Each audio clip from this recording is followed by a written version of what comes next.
Saudações a todos, hoje são 30 de março, veremos nesse vídeo estratégias e táticas para o diálogo com marxistas. O que seria isso?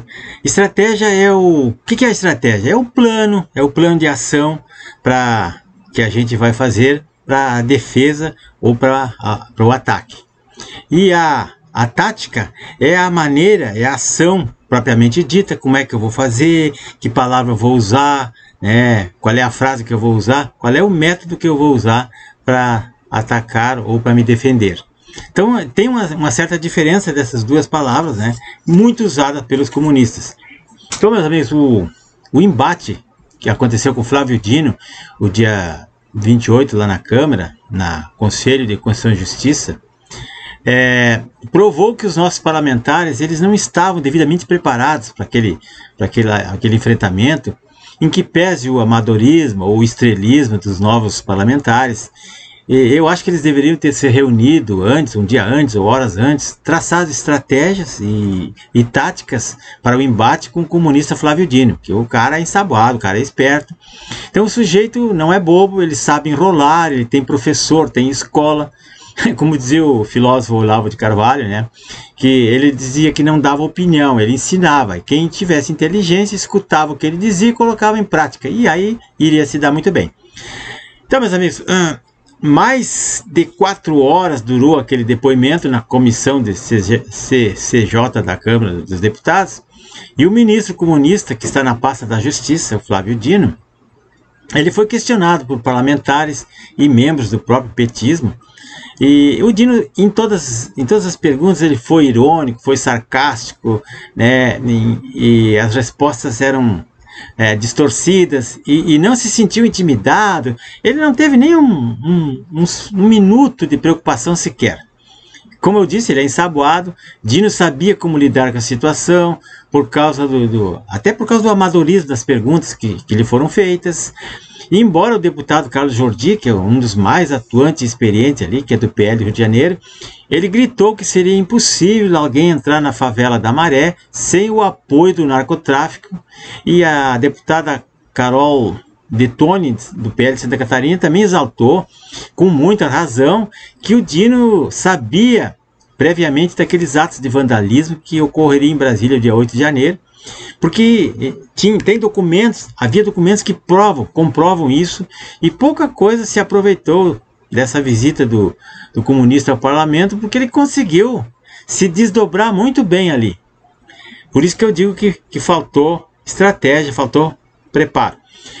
Em uma resposta, o deputado André Fernandes, ao ser acusado de ser alvo de mais de 200 processos na justiça, o Dino respondeu: vou contar, sarcasticamente ele diz, vou contar aos meus alunos de direito, como piada, que o senhor fez a pesquisa no Jus Brasil, que é aquele site de justiça, e fazer esta busca por lá se insere no mesmo universo mental daqueles que acreditam na Terra plana. Olha, veja só o sarcasmo dele.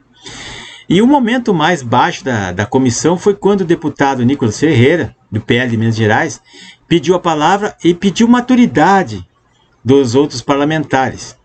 No microfone da Câmara, uma voz até então desconhecida gritou, abre aspas, deixa o Chupetinha falar, fecha aspas.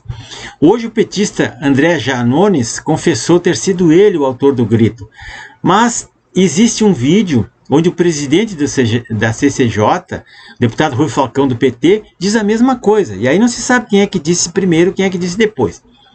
E o Nicolas pediu para o presidente da CCJ que identificasse o autor do grito e encaminhasse ao Conselho de Ética da Casa. Isso eu acho que não vai acontecer. Bom, em outro momento, ao ouvir o Flávio Dino um pedido de respeito, o Flávio Dino pediu um respeito e o Nicolas Ferreira usou o microfone para dizer, abre aspas, os petistas estão chamando o Bolsonaro de genocida. Isso não seria falta de respeito? O senhor está de sacanagem, disse o deputado Nicolas Ferreira. Então, meus amigos, o Dino foi o primeiro integrante do primeiro escalão do governo do Lula a prestar contas ao Congresso nessa legislatura. E era esperado que os deputados, pelo menos, tivessem feito uma reunião prévia para organizar as perguntas e assim se ajudarem mutuamente, porque eles iam enfrentar uma pessoa um osso duro, certo? Mas não, é o estrelismo para publicar quem lacrou primeiro nas redes sociais, quem ganhar mais seguidores, quem vai ter mais visualizações. E acho que eles entenderam isso muito importante e deixaram outras coisas importantes para trás. Mas essa primeira tentativa foi válida, foi maravilhosa, porque ensinou, deu uma aula para eles como lidar com comunistas. Acho que não custava nada ler os livros do Trotsky, do Lenin e do Stalin. É óbvio que os deputados, eles usam as redes sociais como um jornal diário. E isso é muito bom, porque ajuda a trazer ao público esclarecimento do que eles estão fazendo. E que venham as redes sociais para mostrar os debates mais relevantes. Agora, trabalhar nas redes sociais para aumentar o próprio alcance não é função do parlamentar. Isso tem jornalista, né? E há notícias que até a mídia mestrinha aí fica sabendo primeiro pelas publicações dos próprios parlamentares. Aí eles trabalham em cima daquelas publicações que já foram feitas pelos parlamentares lá. Aí isso não é adequado. Enfim, um parlamentar, ele é eleito para ocupar o legislativo, e a sua principal função é representar os seus eleitores e trabalhar em nome deles. Discutir projetos de leis, aprovar, fiscalizar o trabalho do governo, atuar em questões de interesse público, também outras coisas que ele pode fazer também. Nenhum eleitor poderia fazer aquilo que eles fazem lá, né? Investigar coisas, projetos específicos sobre questões de interesse público, etc. Os deputados, a atividade essencial deles é essa aí que eu falei. Nenhum eleitor pode fazer aquilo que eles fariam. Um jornalista não poderia fazer, um ativista não poderia fazer, nem um militante.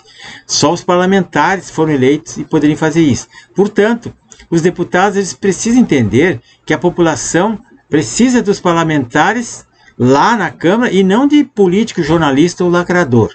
São coisas diferentes.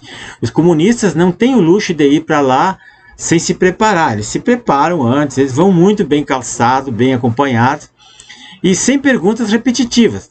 E o interrogado precisa ficar pressionado, desconfortado, sem chão, sem palavras. Ele precisa ser cobrado e precisa ao mesmo tempo um contraponto, mostrar as provas do que está sendo perguntado, e ele vai negar. Então, pelo amor de Deus, pessoal, meus amigos, Flávio Dino, ele não é um gênio, minha gente. Ele poderia ter sido destroçado ali. Não como a esquerda está dizendo, que ele se saiu muito bem, que ele foi vitorioso.